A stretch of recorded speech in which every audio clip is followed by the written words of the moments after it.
Hola amigos, ¿cómo están? Se ha pasado la primera semana larga de la Vuelta a España. Larga porque hemos llegado hasta la etapa número 9 y hemos desandado muchos de esos 3.150 y algo de kilómetros que iba a tener la Vuelta o que tenía la Vuelta desde su inicio con esa crono por equipos, de la cual ya vamos a estar hablando, porque hoy es el día en el que podemos analizar, en el que podemos pensar un poquitito qué es lo que está pasando y por qué está pasando justamente, ¿no? Tenemos una carrera que hasta aquí nos ha mostrado un montón de cosas y tenemos una organización de una carrera que hasta aquí nos ha dejado muchas cosas para debatir, para analizar, para discutir, para buscar un porqué. Me parece que justamente esa es la parte más interesante, para buscar un porqué, porque lógicamente se han dado algunas situaciones un tanto extrañas, discutibles, que obviamente hay gente que las va a ver de una manera y hay gente que las va a ver de otra. Bueno, de eso vamos a estar charlando un poquitito aquí justamente, ¿no? En este espacio que tenemos.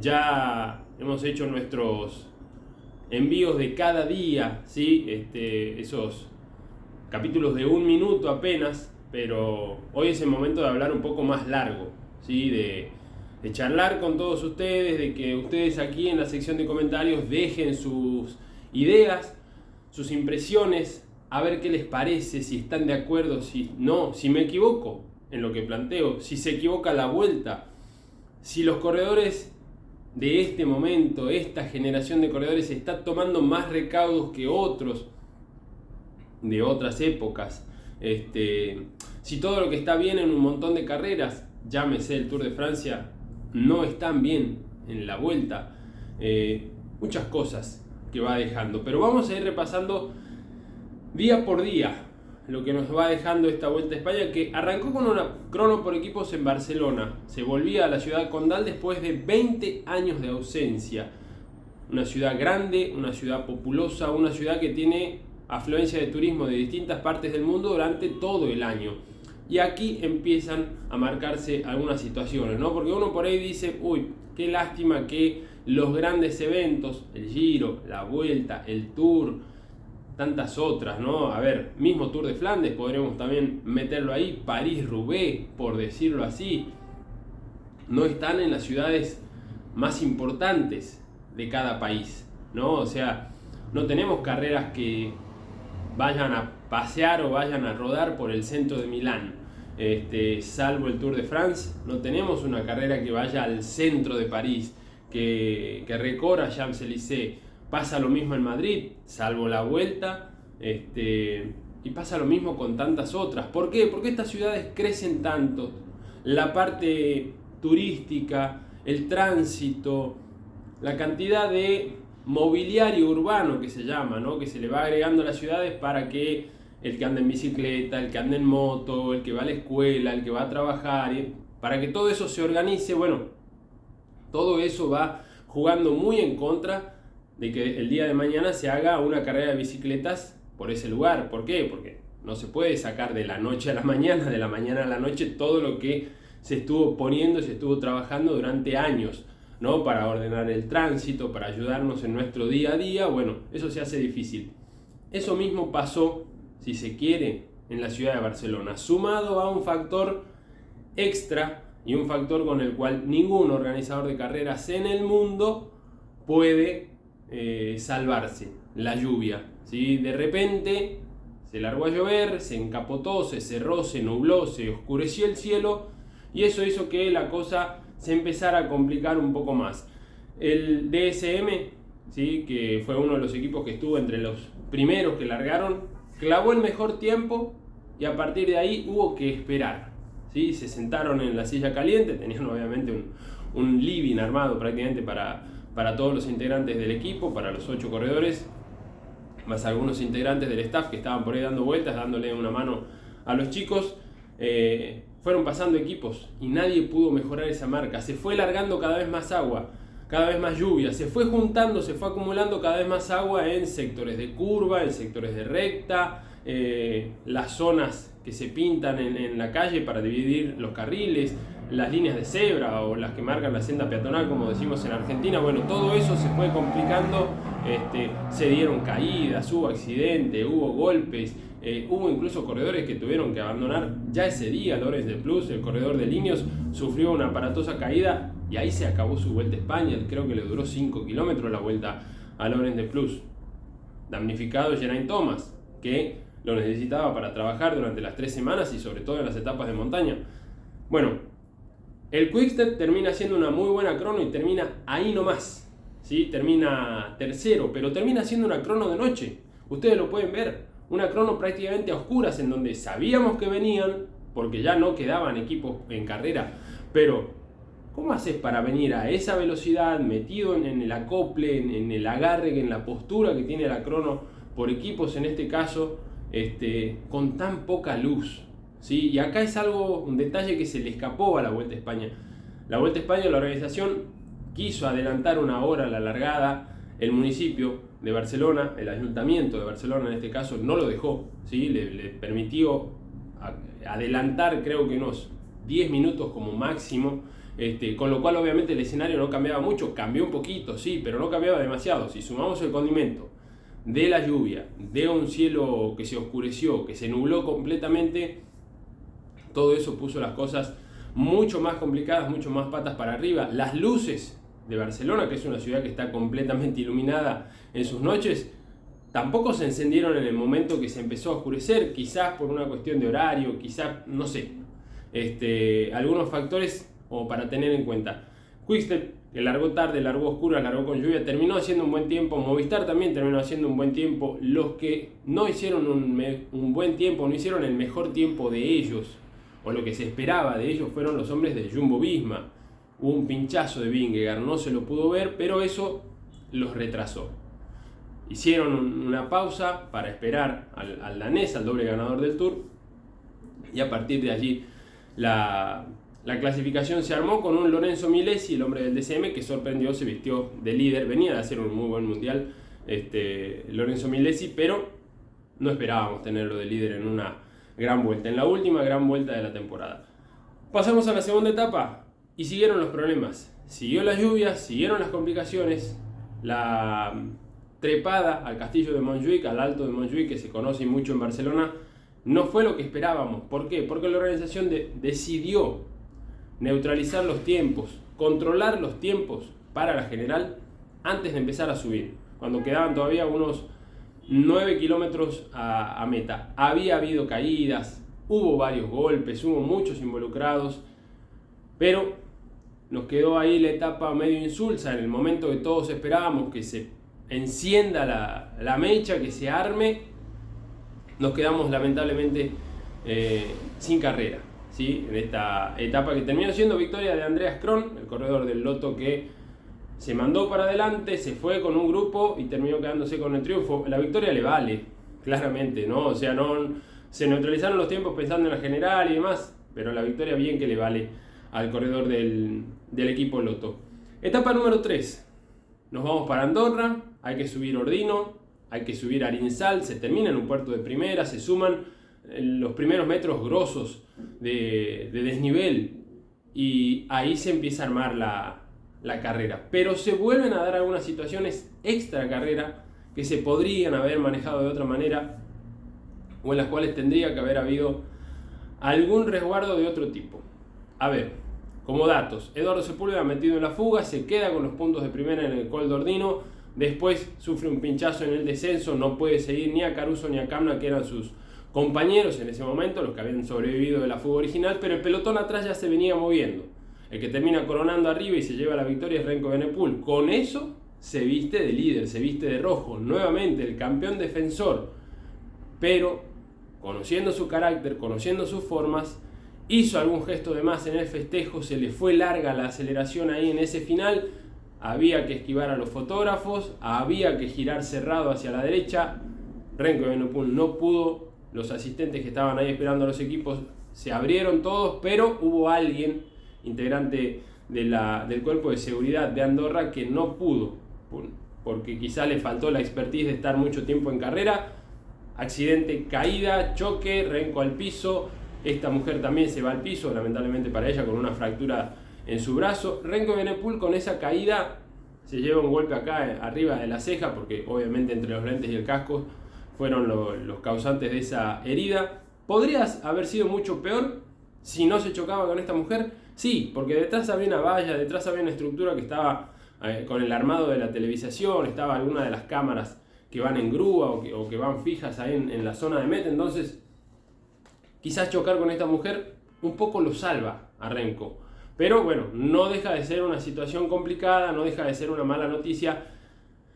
Y otra vez el llamado de atención para la organización, porque hubo algunas cosas que se entiende, se está en un puerto, no es fácil, no hay mucho lugar, hay mucha gente, pero hay algunas cosas que se tendrían que haber diagramado de otra manera, ¿no? Claramente no le vamos a decir al corredor no puedes acelerar tanto, porque está buscando la definición de la etapa, está buscando sacar ventaja a rivales directos y muy importantes. Y después, bueno, el festejo. Todos queremos tener la foto con un corredor levantando los brazos, con un festejo. Hay corredores que quizás se excedan un poco en el festejo. Si se quiere, Renko acá lo hizo, pero con algún gesto en su rostro, golpeándose el pecho y demás. Pero fue realmente una linda llegada, una linda foto. La que nos quedó, quizás no fue la mejor foto, la de después, con un Renko que quedó herido, que quedó lastimado. Pasamos página, anotamos estas situaciones, ¿no? Etapa 1, etapa 2, etapa 3. Todos los días pasa algo, ya me está rompiendo, dijo Renko Evenepoel. Ahí se los dejo, todos saben lo que dijo. Pasamos a la etapa número 4, día de sprinters, llegada a Tarragona. La primera gran oportunidad para los hombres veloces de la carrera, que quizás no son tantos los que se dedican al sprint. Hablamos de eso, ¿no? Porque ustedes me van a decir, no, Roglic es un tipo rápido, sí que lo es, pero no es un velocista de los que van a definir las volatas, las llegadas masivas. Victoria para Caden Groves, el corredor australiano, se lleva la primera por delante de Sebastián Molano. También una llegada con una curva, unos últimos kilómetros con mucho movimiento, con mucho serpenteo del pelotón, porque había rotondas, había curva para un lado, para otro y demás. Lamentablemente hubo alguna que otra caída, no se le dio a Sebas Molano, sí se le dio a Caden Groves. Y aquí una notita para tener en cuenta para Argentina, sobre todo un día muy importante. Hasta acá había habido algunos argentinos participando en la Vuelta a España.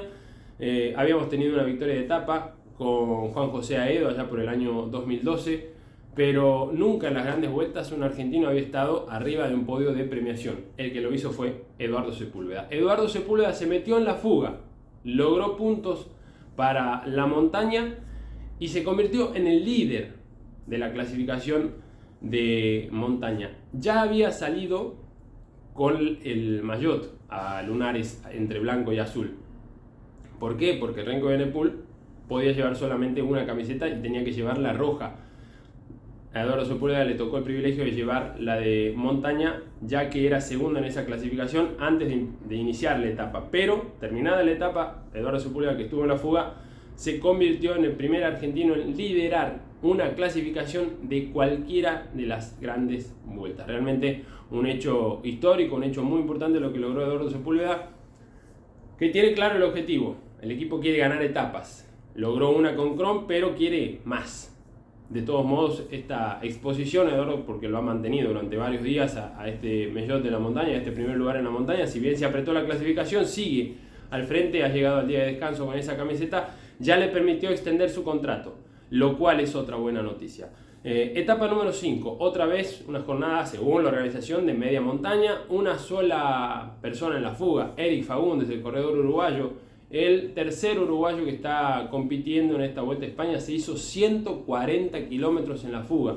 Edu Sepúlveda atacó a la hora que se venía el único puerto de la jornada, sumó algunos puntitos y llegamos al final en donde otra vez hubo caída, ¿no? Quinta etapa y quinto día consecutivo en el que vuelven a pasar algunas cositas en la Vuelta a España. La victoria fue para Caden Groves una vez más y entre los que se cayeron estuvo Sebastián Molano.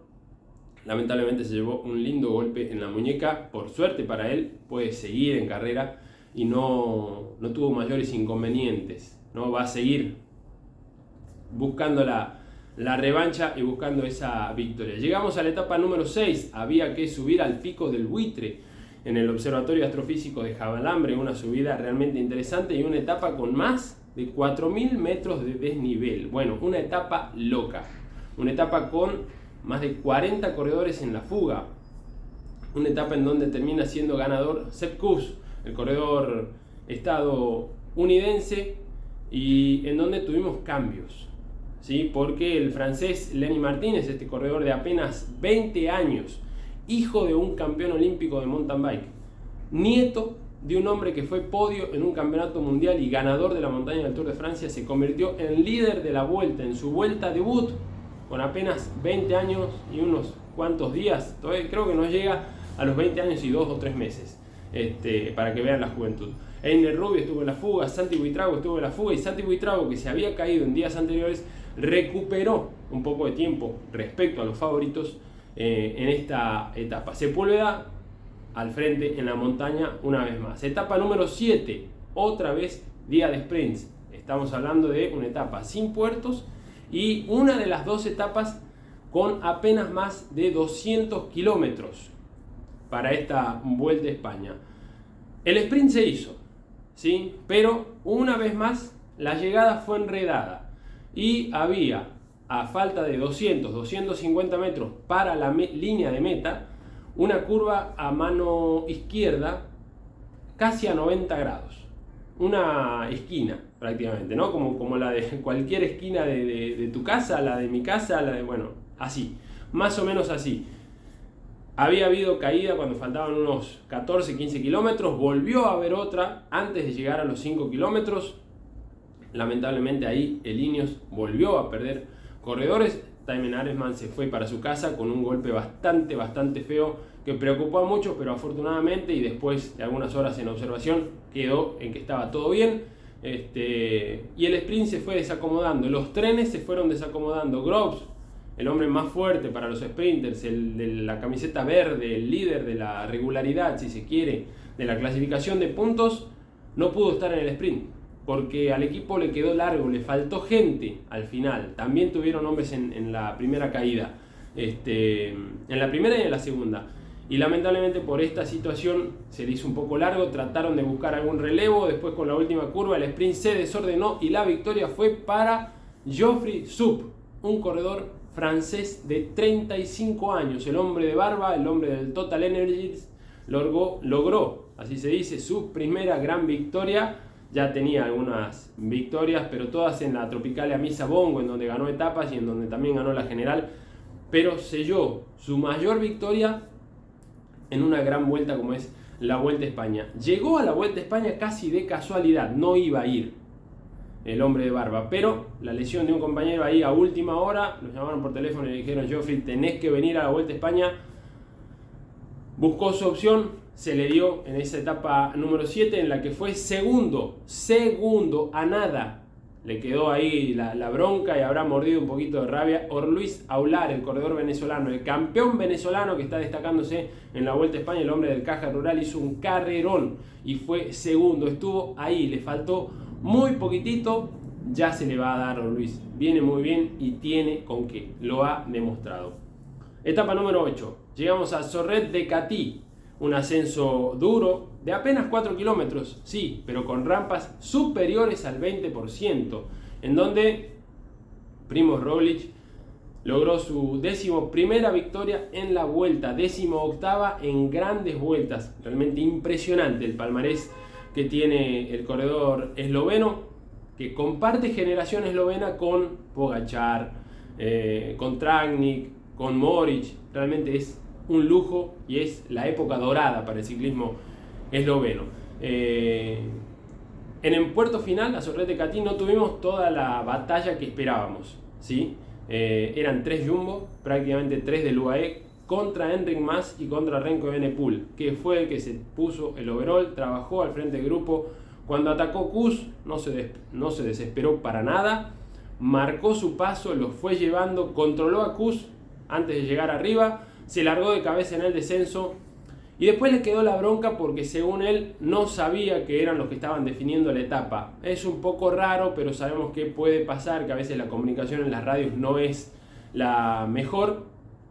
En definitiva, Renko terminó siendo el mejor lanzador para un Primož Roglič que logró, como dije, su 11ª victoria, y el premio para el Jumbo fue vestir de rojo, porque se quedó Lenny Martínez, vistieron de rojo a Sepp Kuss, el estadounidense que pidió estar en la Vuelta a España para completar las 3 en la misma temporada, se convirtió en líder de la clasificación general. Es el 4º estadounidense que se viste de líder en esta competencia, en la historia de la Vuelta a España, ¿no? Para que también le demos valor a lo que ha hecho Sepp Kuss, el estadounidense, que después de Landis, Leipheimer y Chris Horner en 2013 había sido el último estadounidense en vestirse de líder de la Vuelta. Bueno, en este caso Sepp Kuss se convierte en el 4º hombre de su país. Un día más para Eduardo Sepúlveda al frente de la montaña. No se pudo meter en las fugas, no pudo sumar puntos. Sí estuvieron sus corredores, sí estuvieron sus compañeros de equipos tratando de minimizar las pérdidas, si se quiere. Sepu sabe y lo dijo, el objetivo del equipo es seguir ganando etapas, pero estar en un podio todos los días le da mucha exposición al equipo también, y eso es muy importante. Etapa número 9, antes del día de descanso, fresquita todavía, etapa de media montaña, hace unas cuantas horas, no ha pasado tanto, y obviamente no nos vamos a olvidar así nomás, porque hubo viento, hubo abanicos, no se vieron porque la retransmisión arranca mucho más adelante.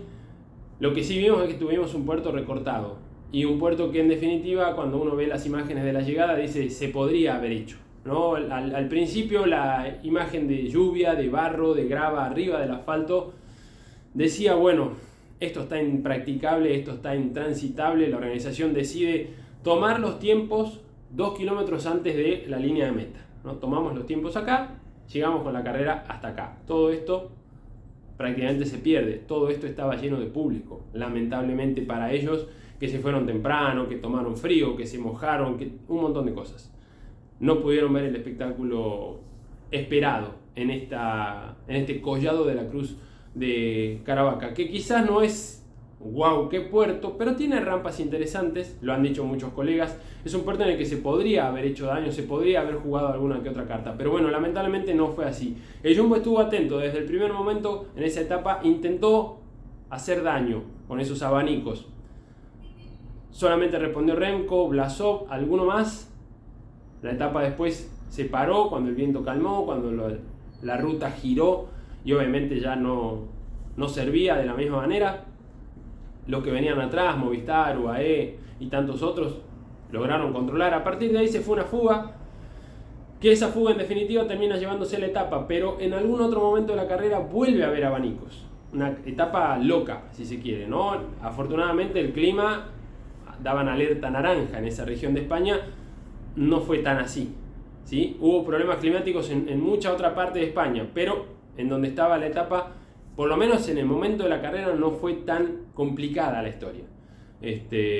Sí se sabe que hay mucha gente que no le está pasando bien, eso lo lamentamos claramente, pero en el momento que estaba la carrera, afortunadamente no hubo mayores peligros para ese momento de la carrera. Quedará ahí en el análisis a ver si estuvo bien, si estuvo mal. Me parece que se adelantaron con el hecho de recortar la etapa, pero bueno, también es cierto que con un pelotón que va avanzando a 50, 60 por hora tenés que tomar una decisión, y eso es lo difícil. A diferencia de otros deportes, en el ciclismo no se para la pelota, no se para la bici, hay que decidir en carrera, a velocidad de carrera, a ritmo de carrera y descontando los kilómetros, ¿no? O sea, vos arrancás el día y decís, bueno, tengo 180 kilómetros para decidir. Pasa un rato y decís, tengo 150 kilómetros para decidir, tengo 120 kilómetros para decidir, tengo 100 kilómetros para decidir. Y tenés que decidir, porque del otro lado, en la llegada, hay un montón de gente que tiene que saber cuál es la decisión que se va a tomar para ponerse a trabajar. Y no es lo mismo tener 200, 150, 120 o 60 kilómetros de margen para ponerse a trabajar, para ponerse a armar, para esperar a los corredores. Sobre todo en una jornada como ayer, en la cual después había que trasladarlos hasta Valladolid para la crono que se nos viene mañana, después del día de descanso. Ojo con estas cosas. Se terminan controlando los tiempos ahí, la llegada fue donde fue, pero los tiempos se controlan 2 kilómetros antes. Lennart Kamna se convierte en el 107º corredor que alcanza el trébol. Había ganado en el Tour, había ganado en el Giro, gana etapa también en la Vuelta a España. Sepúlveda no suma, pero se mantiene al frente de la montaña, la diferencia se va achicando, porque claro, con los puertos que hay, corredores como Evenepoel, como Roglic, como Vingegaard, como el mismo Sepp Kuss, se te empiezan a venir un poquitito más arriba, te empiezan a empujar. Pero bueno, por ahora Eduardo Sepúlveda aguanta arriba de la general de la montaña con un punto de ventaja sobre un tal Remco Evenepoel, no es poca cosa. Pero bueno, también le hace algún que otro favor a los líderes llevando la camiseta a él, ¿no? Eso hay que tenerlo en cuenta. Termina la etapa rapidito, una duchita, a dejar las bicis y al bus. Del bus al aeropuerto, del aeropuerto de Murcia a Valladolid. Pero 2 aviones, 2 vuelos charter para llevar a todo el pelotón, de los cuales a Valladolid llegó 1.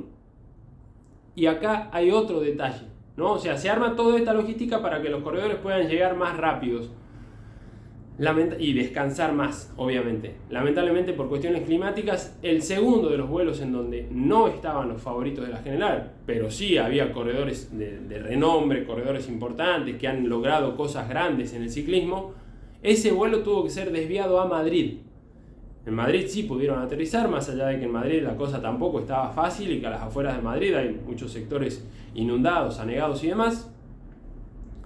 Y por tierra hasta Valladolid, con lo cual obviamente llegaron de madrugada, llegaron más agotados, llegaron con comidas más desordenadas, bueno, situaciones caóticas que, como dijo Romain Bardet por ahí en alguna publicación, y los invito a que busquen las redes sociales del francés, que se ha quejado, y con razón, habrá que revisarlas, ¿no?, de cara al futuro para este tipo de eventos en donde el corredor tiene su cansancio. Les decía al principio que todas estas cuestiones, todas estas situaciones que se vienen dando tienen que ver con varios puntos. ¿Qué pasa? Hace poco tiempo atrás, y lo pueden ver en alguno de los videos que están subidos en este canal de YouTube, al cual están invitados a suscribirse y a dejar su like, falleció Gino Mäder en carrera. ¿Sí? El accidente que sufre Gino Mäder en carrera es lo que termina causando su muerte algunas horas después. Como pasó en la década del 90 con Ayrton Senna en un fin de semana ahí en Imola, en donde hubo varios accidentes y hubo otra muerte, ¿no? Creo que era la de Ratzenberger, si no me falla la memoria. Todo el mundo se queda con la imagen de Senna, pero hubo otra muerte y hubo otro accidente más durante ese fin de semana, porque Rubens Barrichello también estuvo a punto de sufrir un accidente fatal. La Fórmula 1 a partir de ahí decidió no volver a televisar una muerte, extremar las medidas de seguridad. Bueno, eso que en el automovilismo pasó hace 30 años atrás, eso está pasando hoy en el ciclismo, ¿no? Las organizaciones han entendido y han tomado la decisión de que hay situaciones que no se pueden dar en carrera. Por eso es que hoy estamos de cierta forma padeciendo esta situación de que al menor factor X totalmente adverso, la carrera se neutraliza, la carrera se para, el riesgo se evita. Está bien, por un lado sí, está bien, porque obviamente hay que salvaguardar la vida de los que están arriba de la bicicleta, pero es difícil también de explicárselo a todo el mundo.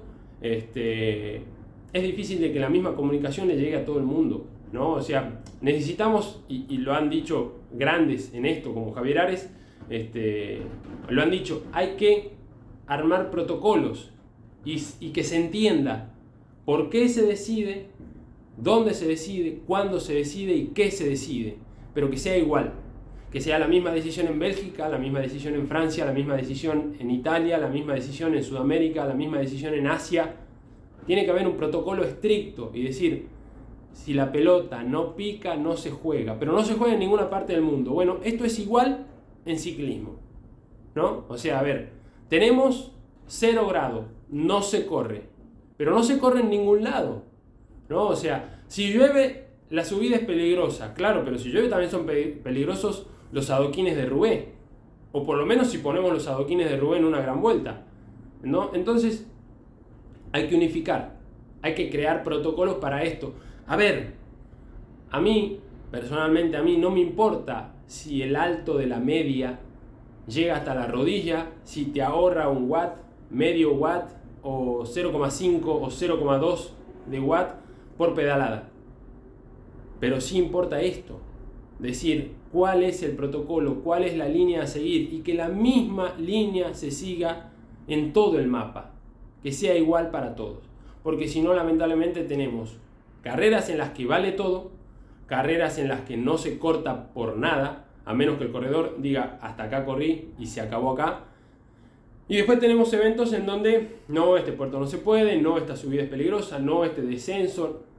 Queda mucha vuelta todavía, y tenemos etapas bravas, complejas, ascensos, descensos, la velocidad, el ritmo, los bucles, las curvas, la montaña, la lluvia. Tenemos de todo.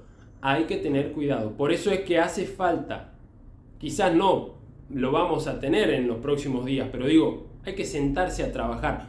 Tenemos dos grandes vueltas que pertenecen a una empresa. Y tenemos el Giro que está del otro lado. Tenemos las clásicas que cada una tiene su organización, o por lo menos hay diferentes organizadores. Porque, por ejemplo, el dueño del Strade Bianche es el mismo dueño del Giro.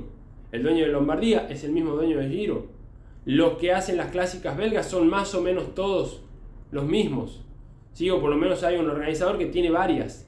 Las Ardenas las organiza siempre la misma empresa, organiza todas las Ardenas. Entonces, hay que sentarse con criterio, armar protocolos y empezar a unificar, porque de eso se trata. Vamos a entrar en la segunda semana de la Vuelta a España con una crono en Valladolid, en donde dijeron que va a llover toda la semana menos el día de la crono. Esperemos que así sea. 25 kilómetros, 800 metros de crono, ¿sí?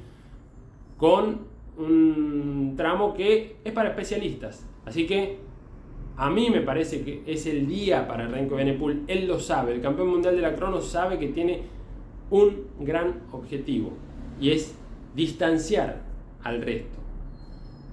Tiene que hacerlo. La general no está sencilla, están metidos varios por ahí. Adelante lo tenemos a Kuss, está por ahí cerquita todavía Lenny Martínez, que viene siendo el mejor de los jóvenes.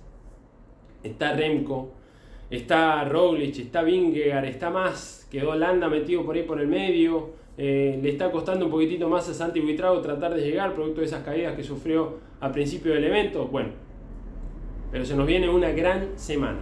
La crono, la etapa llana con final en alto que tenemos en la etapa número 11, que terminamos en la Laguna Negra con 8 kilómetros de ascenso. Después tenemos otro día para sprinters. ¿Podrá Molano? ¿Podrá Aular? Vamos a ver. Y después, etapa 13, Tourmalet. ¿Qué va a pasar con esta etapa?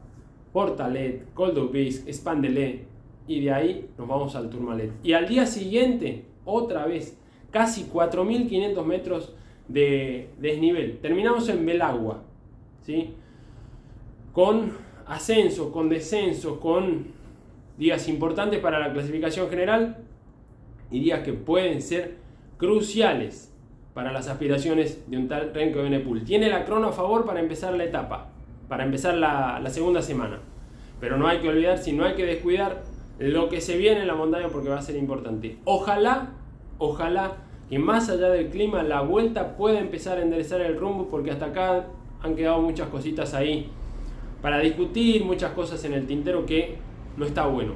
Está bueno que se hable de ciclismo, está bueno que se hable de lo que deja la carrera, de lo que hacen los favoritos, de lo que hacen los aspirantes, de lo que hace la fuga, de lo que hace el que gana la etapa. No está bueno que se hable tanto de la organización, de los jueces y demás. Ojalá que así sea. Todos los días, en un minuto, te resumo la etapa.